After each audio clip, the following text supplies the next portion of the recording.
Assalamualaikum warahmatullahi wabarakatuh. Perkenalkan saya Titin Prasetyawati dengan NPM 212201111, perwakilan dari kelompok 6 dengan anggota Rizfatma Husaini, Lutfi Dwini Nugraha, Nadia Puspitasari, Nazihah, Popong Nurrohmah, Purwati, Reha, Hafisa Balkis.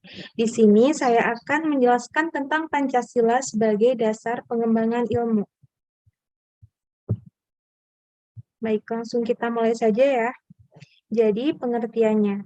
Konsep Pancasila sebagai dasar nilai pengembangan ilmu yaitu sebuah pedoman untuk dipergunakan sebagai asas dan pendiri hidup, juga sebagai sudut pandang dari suatu subjek dan objek ilmu pengetahuan atau hal yang diselidiki.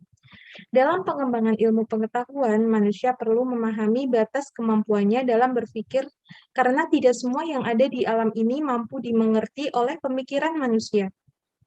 Dari keterbatasan kemampuan tersebut, manusia harus mengembalikan kepada Sang Pencipta dan penguasa segala sesuatu yang ada di alam ini. Sehingga dalam pengembangan ilmu pengetahuan, manusia harus menciptakan perimbangan antara yang rasional dan irasional, antara rasa dan akal. Sila ketuhanan yang Maha Esa ini menempatkan manusia dalam alam ini sebagai bagian dan bukan sebagai pusatnya, karena Tuhanlah sebagai pusatnya, bukanlah manusia. Kita lanjut ya.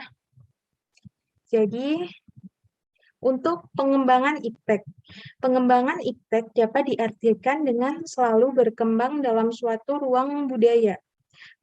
Pengembangan iptek saling bersentuhan dengan nilai-nilai agama dan budaya.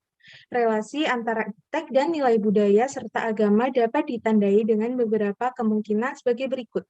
Yang pertama, iptek yang gayut dengan nilai budaya dan agama.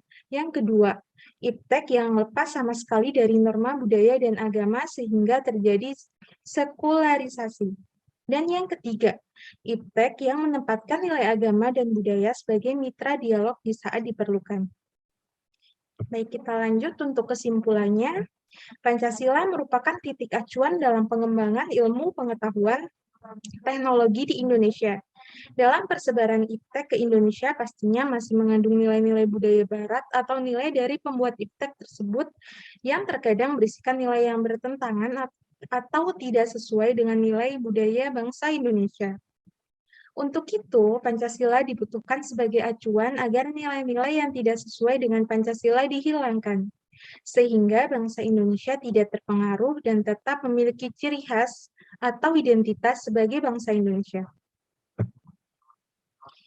Jadi, saran yang dapat kami sampaikan adalah, dalam menyikapi perkembangan iptek yang sangat pesat dan luas, hendaknya bangsa Indonesia harus memahami dan menjadikan Pancasila sebagai titik acuan ketika mengembangkan iptek maupun memakai suatu iptek. Dengan menerapkan Pancasila dalam setiap iptek, maka diharapkan bangsa Indonesia memiliki iptek yang berlandaskan Pancasila. Baik, sekian penjelasan yang dapat saya sampaikan. Mohon maaf bila ada salah kata maupun pengucapan. Saya akhiri. Wassalamualaikum warahmatullahi wabarakatuh. Terima kasih.